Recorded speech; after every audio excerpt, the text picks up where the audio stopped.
Hey everyone, welcome back to SwitchTop. Today, we're counting down the top 15 turn-based RPGs on Nintendo Switch. If you love strategic combat, great stories, and leveling up your characters, this list is for you. Let's jump right in.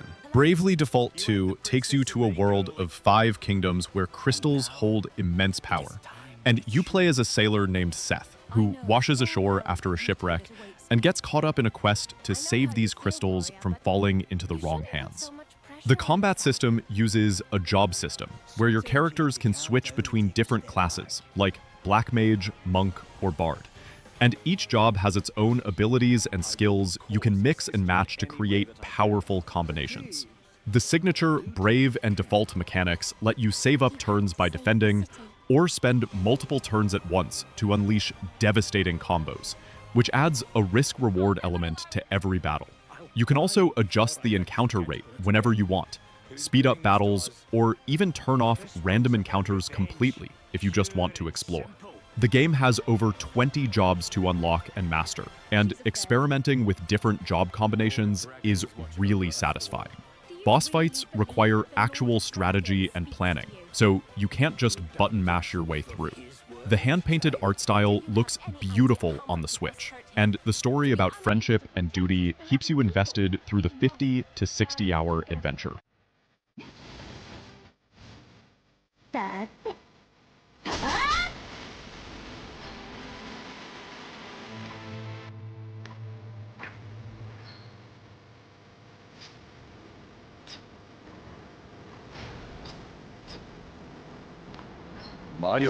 Super Mario RPG is a remake of the classic 1996 game that introduced Mario to the RPG genre. And the story begins when Bowser kidnaps Princess Peach, as usual, but then a giant sword crashes into Bowser's castle and sends everyone flying to different locations. Mario teams up with unlikely allies, including Bowser himself, Princess Peach, a cloud person named Mallow, and a possessed doll named Geno, to collect star pieces and fix the Star Road so wishes can be granted again. The combat is turn-based, but includes timed button presses during attacks and defenses that let you deal extra damage, or reduce incoming damage if you time them right, keeping you actively engaged instead of just selecting menu options. Each character has unique abilities. Mario is balanced, Bowser is a tank, Peach can heal, Mallow has magic attacks, and Geno has powerful special moves. The game has platforming sections outside of battles where you jump around and solve simple puzzles. This remake adds quality of life improvements, like a fast-forward option and repositioning your party before battles, while keeping everything that made the original special. It's a perfect entry point for people new to RPGs, since it's not too long at around 15 to 20 hours, and the difficulty is pretty approachable.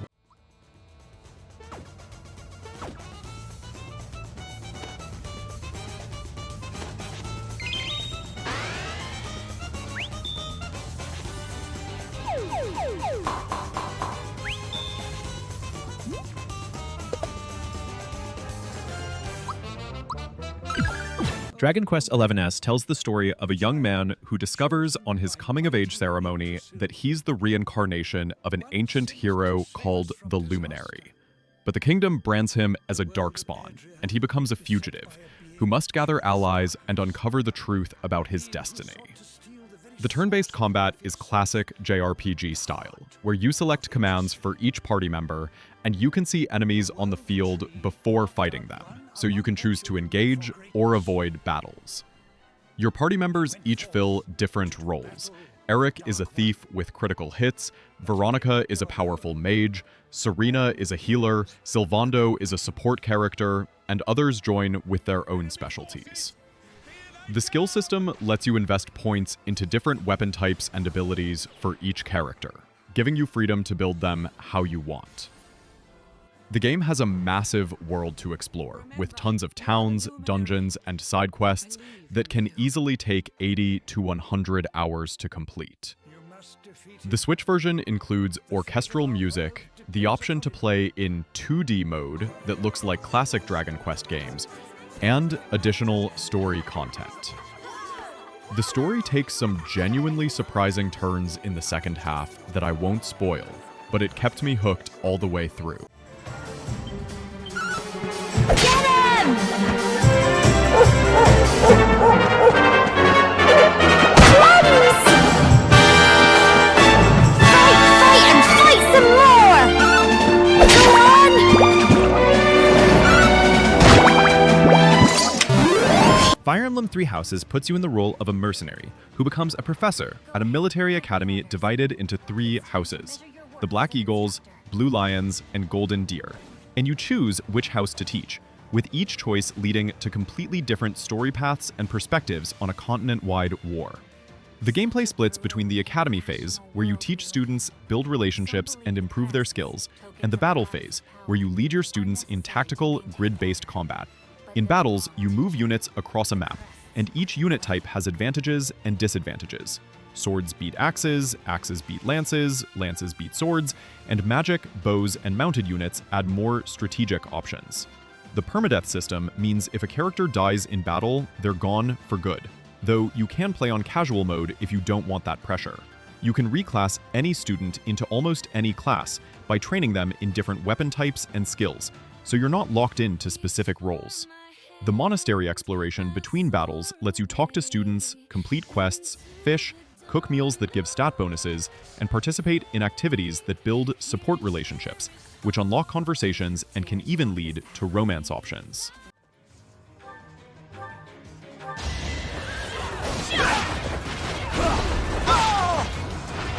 Is that all?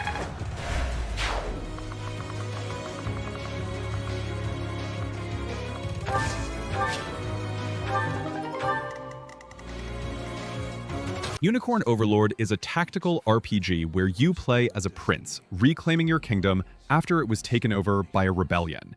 And you build an army by recruiting soldiers, knights, mages, and various other units to liberate towns and restore peace across multiple regions. The combat happens in real time on the battlefield, but your units fight automatically based on tactics you set up before the battle. So you position your squads on the map, and they'll engage enemies when they get close. You organize units into squads of up to 6 characters, and you can customize their formation and set combat priorities, like who they attack first or when they use special abilities. The game has over 60 unit types to recruit, and mixing different classes in your squads creates synergies. Putting a cleric with warriors keeps them healed, or combining mages with archers gives you ranged superiority. Between battles, you liberate towns, which opens up shops, side quests, and more recruitment opportunities. The game has light romance elements, where you can build relationships with certain characters. The hand-drawn art style looks gorgeous, with detailed character portraits and beautiful environments. Does this suit you? Ready yourself!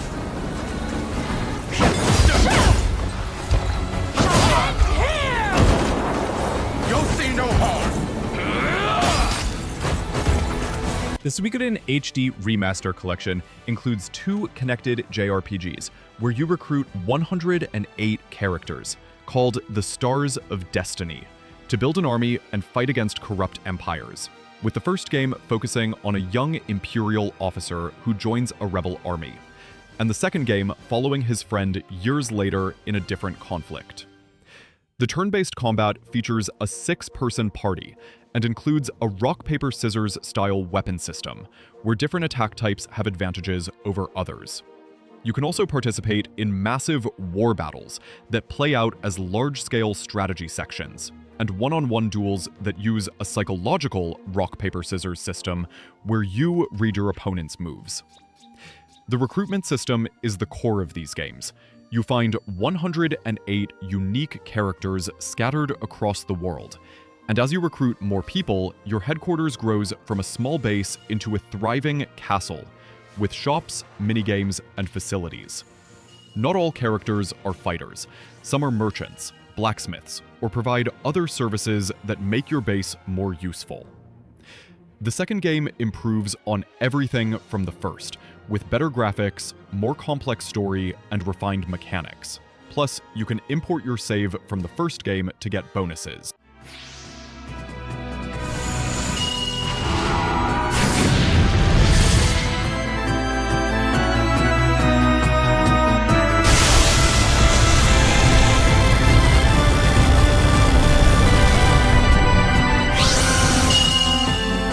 Pokemon Legends Arceus takes place in the ancient Hisui region, before Pokemon training was common, and you're part of a research team creating the first Pokédex by studying wild Pokemon behavior while investigating mysterious space-time distortions.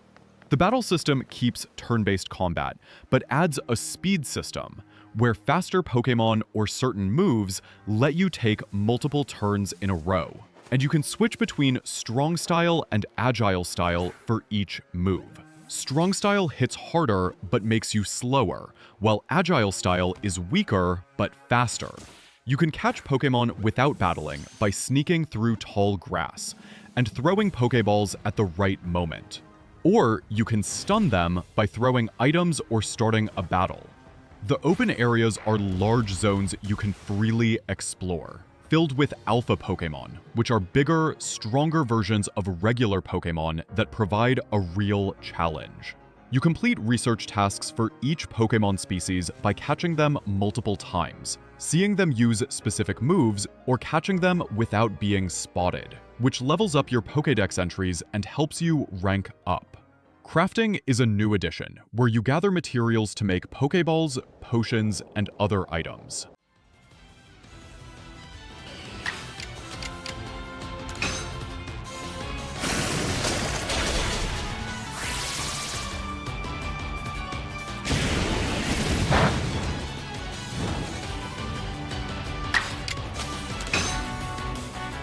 Live Alive is a collection of 7 different scenarios set in different time periods: prehistoric times, Imperial China, feudal Japan, the Wild West, present day, near future, and distant future, each with different protagonists and gameplay styles, though all connected by an overarching mystery. The combat uses a grid-based system, where positioning matters because attacks have different ranges and areas of effect, so you need to think about where you place your characters and time your moves. Each scenario is relatively short, at 2 to 3 hours, which keeps the pacing tight and prevents any single story from overstaying its welcome. The prehistoric chapter has no dialogue and focuses on visual storytelling. The Kung Fu chapter teaches you about learning techniques by reading your opponent's mind, and the Western chapter is about setting traps around a town to prepare for bandits. The variety in gameplay and story tone is incredible. You go from comedy to serious drama to horror elements. After completing all scenarios, you unlock a final chapter that brings everything together. The HD 2D visual style remakes the original Super Famicom game, with beautiful pixel art characters on 3D backgrounds with modern lighting effects.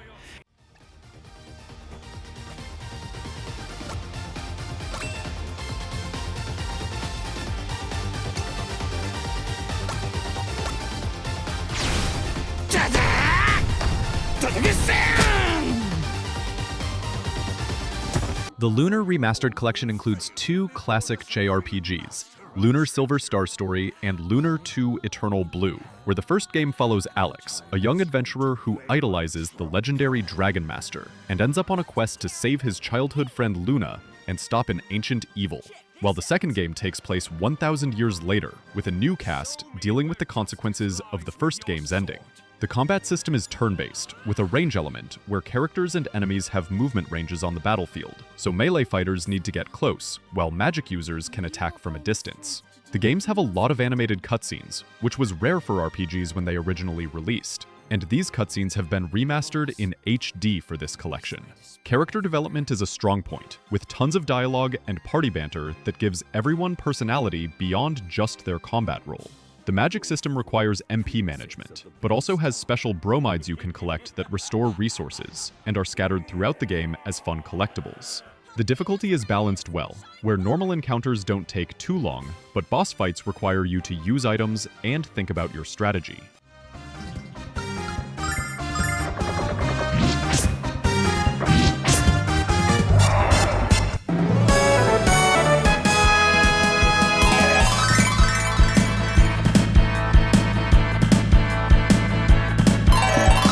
Dragon Quest III HD 2D Remake tells the story of a young hero following in their father's footsteps to defeat the archfiend Baramos, And you create a party of 4 characters from various classes, like warrior, mage, priest, merchant, and more, to explore a massive world. The class system is the heart of the gameplay. You build your party however you want, and around mid-game, you unlock the ability to change classes, which resets your level but lets you keep some learned spells, allowing for incredibly customized character builds. The turn-based combat is straightforward, where you choose commands for each party member, but the challenge comes from resource management during long dungeons and knowing when to use your limited MP for spells. The world is huge, with multiple continents to explore, and the game encourages you to talk to NPCs and explore every town, because clues about where to go next are often hidden in conversations rather than marked on your map. The day-night cycle affects what NPCs are available and which monsters appear, adding another layer to exploration. The HD 2D style makes this 1988 game look absolutely stunning, with detailed pixel sprites on beautifully lit 3D backgrounds.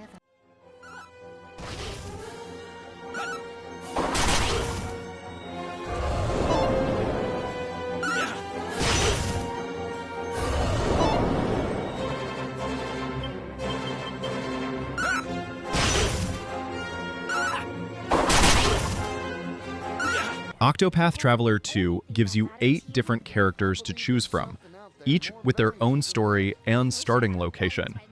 There's a dancer seeking revenge, a merchant trying to clear his name, a hunter tracking a legendary beast, and 5 others with equally compelling motivations that eventually intertwine. You pick one character to start with, and then recruit the others as you explore the world.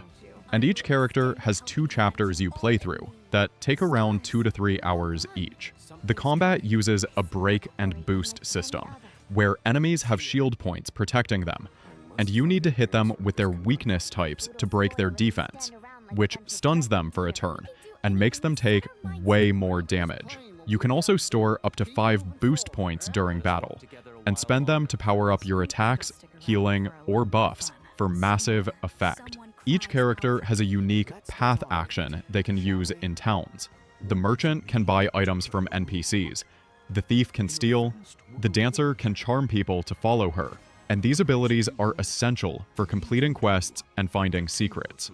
The job system lets you give characters a secondary class, so you can make your warrior learn magic spells, or turn your scholar into a tanky fighter. What's our plan of attack? My spear shall strike through! My turn. You've been exposed. Missed. Persona 5 Royal follows a high school student who moves to Tokyo and discovers he can enter a cognitive world where corrupted adults have palaces representing their twisted desires. And he forms the Phantom Thieves with his friends to steal the hearts of these people and make them confess their crimes. The game splits between dungeon crawling through these palaces and living your daily life as a student, where you attend classes, work part-time jobs, and hang out with friends to build relationships called confidants. The turn-based combat revolves around exploiting enemy weaknesses. Hit a weakness and you knock them down. And if you knock down all enemies, you can do an all-out attack for huge damage. You summon personas, which are basically monster partners with different elemental attacks and abilities. And the main character can switch between multiple personas, while your party members each have one they can evolve.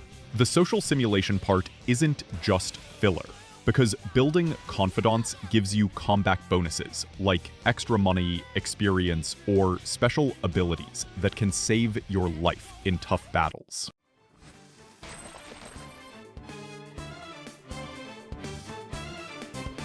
I'll break them. That should do. Persona! Sondrion!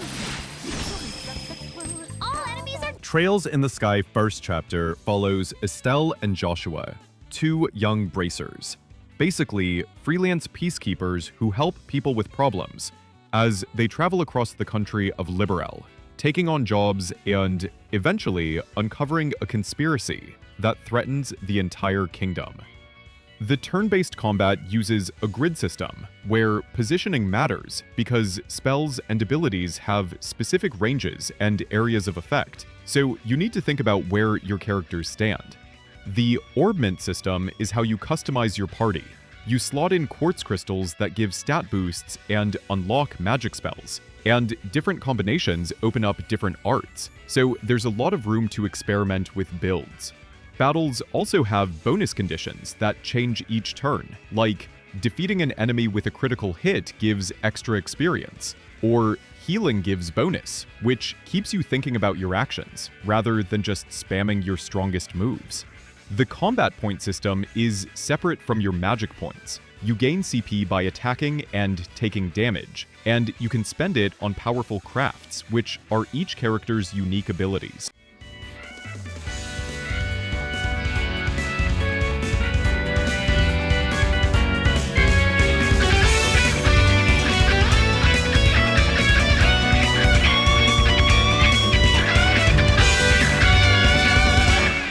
Paper Mario: The Thousand-Year Door has Mario searching for the crystal stars, and a treasure hidden beneath the town of Rogueport, while Princess Peach gets kidnapped by an alien group called the X-Nauts, who have their own plans for the treasure.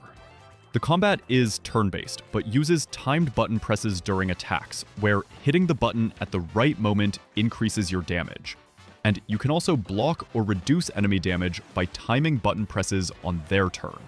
Your partners aren't just passive party members. You directly control them in battle, and each one has unique abilities, both in combat and exploration, like Koops the Koopa, who can hit switches from a distance, or Vivian, who can hide you in shadows to avoid attacks.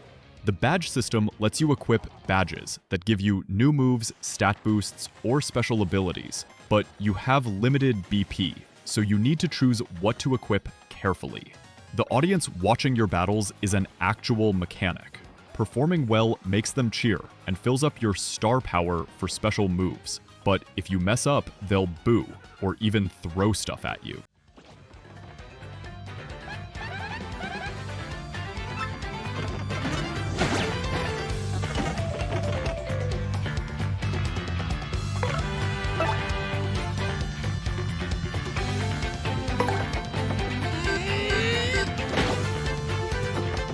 Final Fantasy Tactics: The Ivalice Chronicles follows Ramza Biulv, a nobleman caught in a war between kingdoms that's really a cover for a deeper conspiracy involving the church and ancient demonic powers called Lukavi.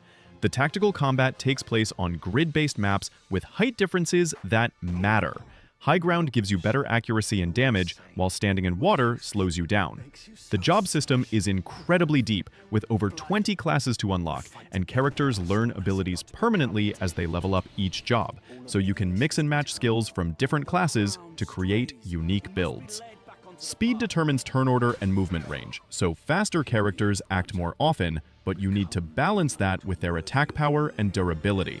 You can attack from the side or behind enemies for bonus damage, and positioning your units to flank enemies or protect your weaker units is crucial. The story is dark and political, dealing with themes of class warfare, religious corruption, and the cost of idealism in a world where everyone has their own agenda. Between story battles, you can take on random encounters to level up and earn money, or complete side missions that sometimes lead to recruiting special characters.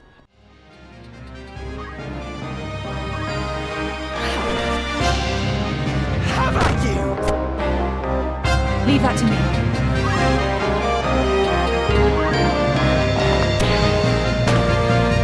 An ambush. This day grows lovelier by the hour. And that's our top 15 turn-based RPGs on Nintendo Switch. These games will keep you busy for hundreds of hours with deep combat systems and incredible stories. What's your favorite turn-based RPG on Switch? Let me know in the comments. And if you enjoyed this video, don't forget to like and subscribe to SwitchTop for more Nintendo Switch content. Thanks for watching, and I'll catch you in the next one.